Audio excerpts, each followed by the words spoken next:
Assalamualaikum warahmatullahi wabarakatuh. Halo teman-teman, ketemu lagi bersama saya Tubagus Kiki Wisana Putra di kanal YouTube saya TB Kiki 9303. Oke teman-teman, pada edisi video kali ini saya akan melanjutkan edisi yang sebelumnya terkait wasit catur bagian 3. Nah, sekarang kita bagian keempat.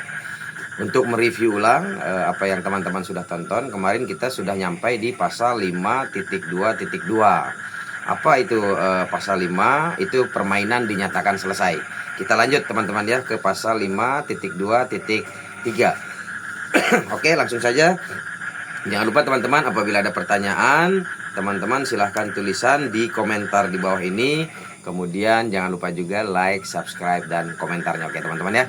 Baik, kita lanjut.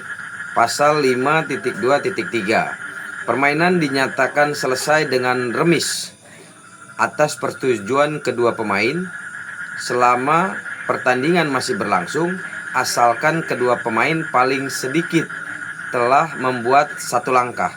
Hal ini serta-merta mengakhiri permainan. Artinya jika kedua belah pihak menyatakan draw atau remis dan sepakat dengan syarat mereka harus melangkahkan satu langkah, membuat satu langkah minimal gitu kan, itu diartikan pertandingan selesai dengan draw. Kita mereview ke pasal 5.2.2. Permainan dinyatakan dengan remis atau selesai dengan remis apabila terjadi posisi di mana tidak seorang pemain pun dapat mematkan raja lawannya dengan serangkaian langkah yang sah. Permainan dikatakan berakhir dengan posisi buntu. Hal ini serta-merta mengakhiri permainan asalkan langkah yang menyebabkan posisi buntu itu sesuai dengan pasal 3, pasal 4.2 sampai 4.7. Gitu teman-teman. Oke, kita lanjut sekarang ke peraturan pertandingan. Nah, yang pertama tadi kan peraturan dasar. Ini udah lebih kepada peraturan pertandingan. Pasal 6 mengenai jam catur. 6.1. Jam catur adalah jam dengan dua penunjuk waktu yang saling dihubungkan sedemikian rupa sehingga hanya salah satu dari petunjuk waktu itu yang bisa jalan pada satu ketika. Maksudnya apa? Artinya karena jam catur itu metodenya adalah countdown atau hitung mundur. Pada saat teman-teman selesai melangkah, segeralah teman-teman menekan jam catur teman-teman agar posisi hitung mundurnya stop. Gitu teman-teman yang dimaksud dengan salah satu penunjuk waktu itu bisa jalan pada satu ketika. Jam dalam pengertian peraturan permainan catur vide adalah salah satu dari kedua penunjuk waktu. Setiap penunjuk waktu mempunyai bendera. Bendera jatuh berarti habisnya jatah waktu yang tersedia bagi seorang pemain. Bisa dipastikan kalau benderanya jatuh atau dia 0, maka dianggap kalah. 6.2.1. Pada saat permainan berlangsung, setiap pemain setelah menyelesaikan langkahnya di atas papan catur harus menghentikan jam caturnya dan menjalankan jam catur lawannya. Dengan kata lain, dia harus menekan jam caturnya. Hal ini menandakan langkahnya sudah selesai. Suatu langkah juga dikatakan sudah selesai jika 6.2.1.1 langkah itu mengakhiri permainan. Lihat pasal 5.1.1, 5.2.1, 5.2.2, 9.6.1 dan 9.6.2. Itu nanti akan kita bahas di episode berikutnya. 6.2.1.2. Pemain telah melakukan langkah berikutnya jika langkah sebelumnya belum diselesaikan. Artinya jika teman-teman siap untuk merespon lawannya, teman-teman boleh merespon lawan tersebut sekalipun mereka belum memencet jam. Tapi si buah catur tersebut sudah diletakkan di papan caturnya, sudah terlepas dari tangannya. 6.2.3. Pemain harus menghentikan jam catur dengan tangan yang sama yang dipakainya untuk melangkahkan buah catur. Jadi tangan pemain dilarang untuk selalu berada di atas tombol jam catur atau diambangkan di atasnya. Jadi contoh ini adalah jam catur. teman-teman wajib menjalankan, apabila teman-teman megang putih, menjalankan dengan tangan kanan, berarti jam catur pun teman-teman harus menekannya dengan tangan kanan. Nah, tidak boleh tangan teman-teman ada di atas jam catur. Contoh ini jam catur, ini tangan begini. Nah, ini tidak boleh teman-teman. Ini masuk dalam kategori irregularity atau pelanggaran. Jadi tangan teman-teman tetap harus di meja. Begitu. 6.2.4. Pemain harus memperlakukan jam catur secara wajar. Wajar, teman-teman. Dilarang memukul jam catur keras-keras, mengangkatnya, atau menjatuhkannya. Perlakuan tidak wajar terhadap jam catur harus dikenakan hukuman sesuai ketentuan pasal 12.9. Nanti kita akan kupas di pasal 12.9. Artinya teman-teman, jam catur teman-teman harus memperlakukannya dengan baik. Artinya menekanlah dengan porsi yang benar, tidak dengan harus cetak gitu kan. Nah, itu tidak perlu. Tetapi itu pun tidak berlaku jika kondisi waktunya kritis.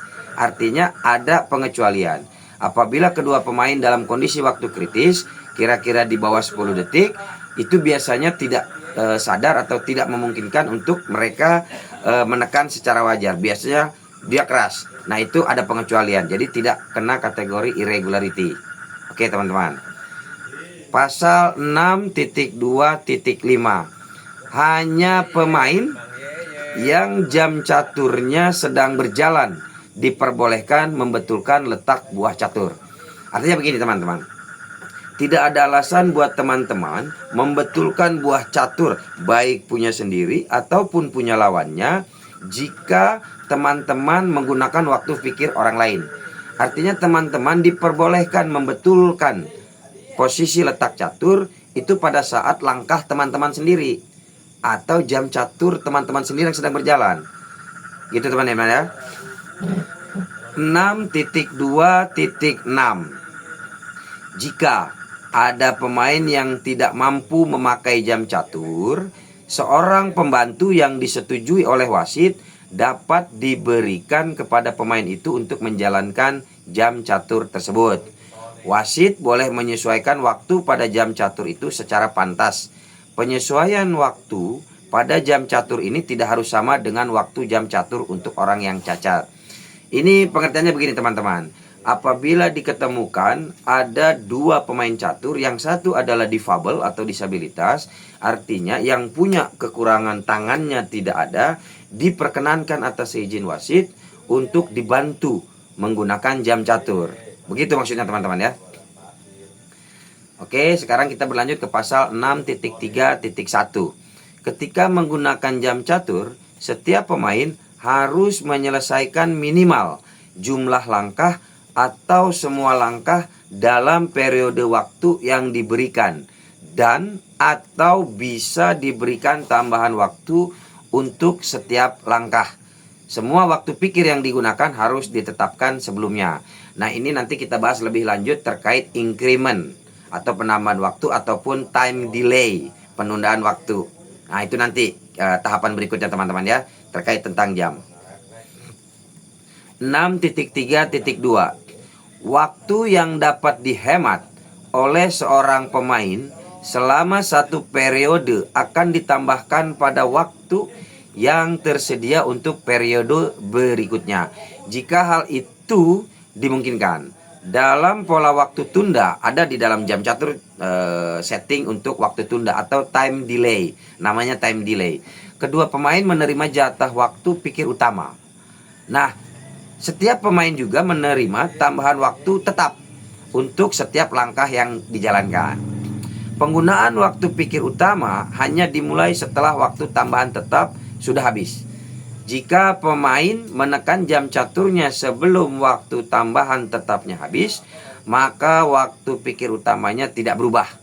Tidak bergantung pada proporsi waktu tambahan tetap yang digunakan. Nah, ini teman-teman tidak akan saya jelaskan di sini karena ini materinya sudah advance. Jadi untuk yang tahapan sudah bisa dibilang wasit NA atau national arbiter. Tapi setidaknya teman-teman punya pengetahuan terkait tata kelola penggunaan jam catur, teman-teman. Oke, kemudian pasal 6.4.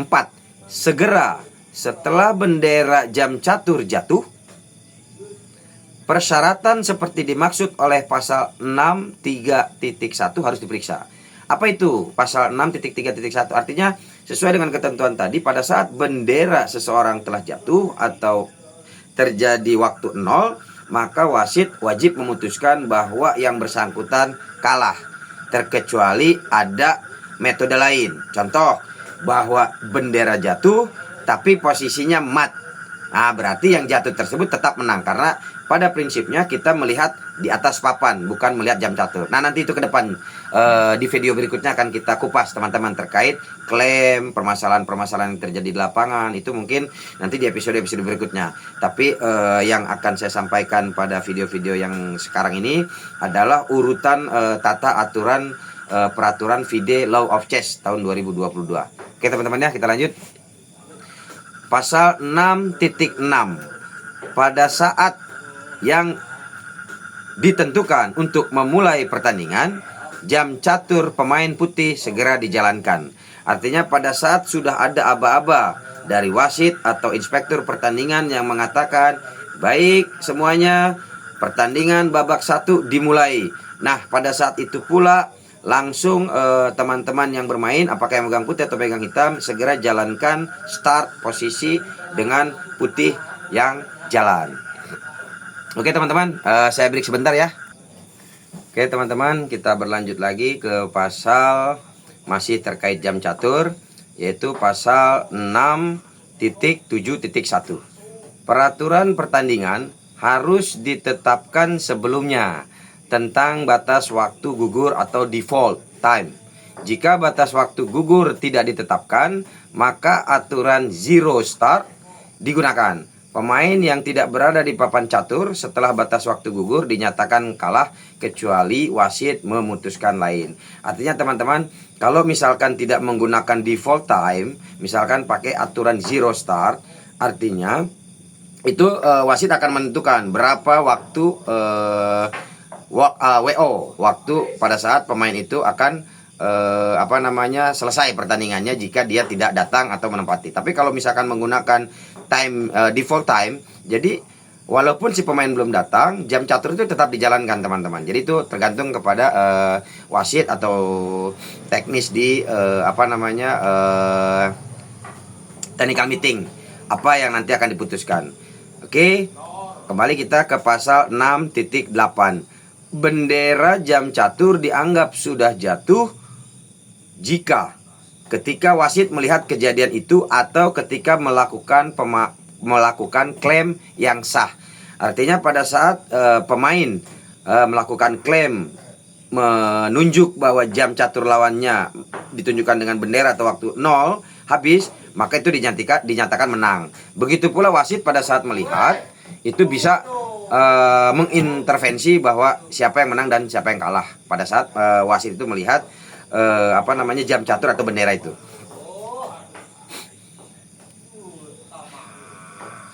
(6.9) Kecuali jika berlaku pasal 511, 512, 522, 523, maka jika seorang pemain tidak dapat menyelesaikan jumlah langkah yang ditentukan dalam jatah waktu yang diberikan, maka pemain itu dinyatakan kalah. Akan tetapi pertandingan dinyatakan remis kalau posisi yang terjadi menyebabkan lawannya tidak mungkin mematkan rajanya pemain itu dengan serangkaian langkah yang sah.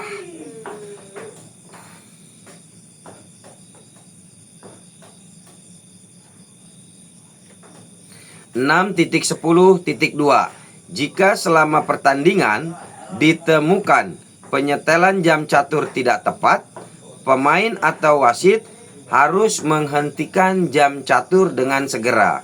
Wasit harus menyetel dan mengoreksi penyetelan jam catur yang keliru itu dengan menyesuaikan waktu dan jumlah langkah yang telah terpakai jika diperlukan.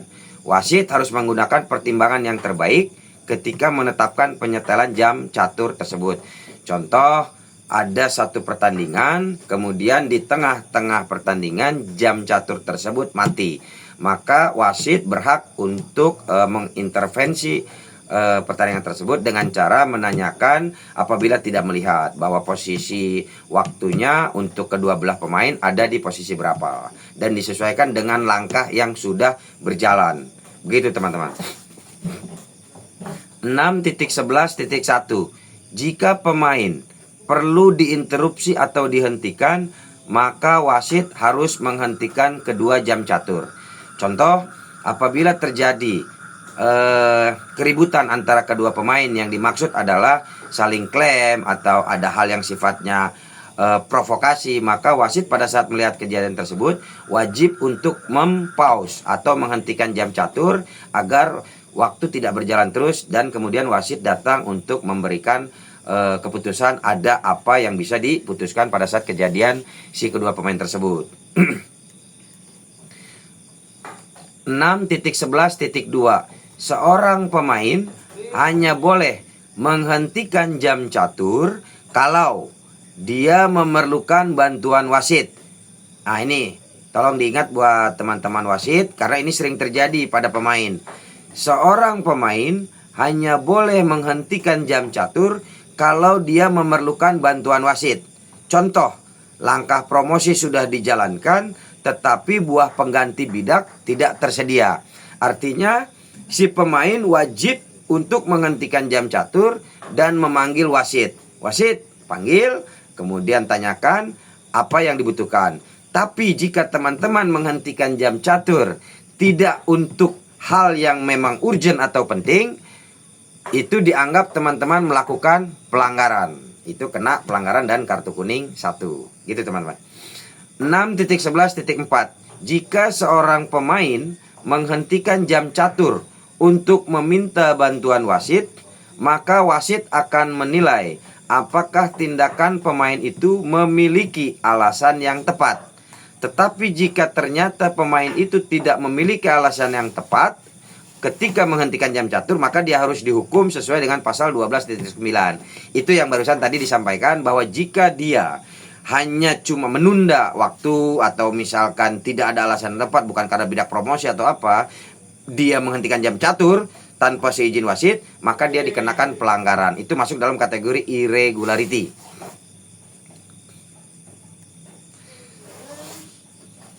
Oke, sekarang kita kembali ke pasal melangkah kepada pasal 7, yaitu penyimpangan atau irregularity.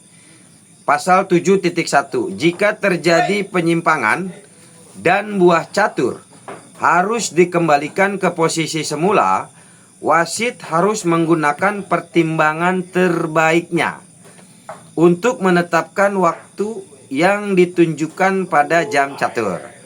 Hal ini termasuk hak wasit untuk mengubah waktu jam catur. Jika diperlukan, wasit juga dapat menyesuaikan waktu pikir dan jumlah langkah yang sudah dijalankan.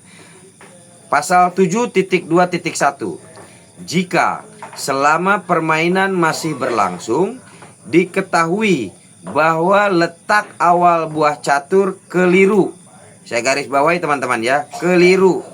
Jika selama permainan masih berlangsung diketahui bahwa letak catur awal buah caturnya adalah keliru, maka permainan itu dibatalkan dan diadakan permainan baru. 7.2.2 Jika selama permainan masih berlangsung diketahui bahwa letak papan catur bertentangan dengan pasal 2.1, maka permainan tetap dilanjutkan, tetapi bentuk posisi yang sudah tercapai dipindahkan ke papan catur yang letaknya benar. 7.3 Jika pertandingan sudah dimulai dan ternyata pemain bermain dengan warna terbalik, jika kedua pemain telah memainkan kurang dari 10 langkah, permainan dibatalkan dan partai baru dimainkan dengan warna yang benar. Setelah 10 langkah atau lebih, maka permainan tetap dilanjutkan. Artinya teman-teman lupa, ada yang seharusnya memegang putih ternyata main dengan warna hitam. Apabila langkahnya belum mencapai 10 langkah, maka permainan bisa diulang dan diganti posisi. Tapi kalau sudah melewati dari 10 langkah, maka berlaku teman-teman tetap menjalankan dengan posisi warnanya tersebut. Begitu teman-teman. Oke teman-teman, untuk edisi video wasit catur bagian keempat ini saya cukupkan sampai di pasal 7 ayat 4.1 terkait penyimpangan.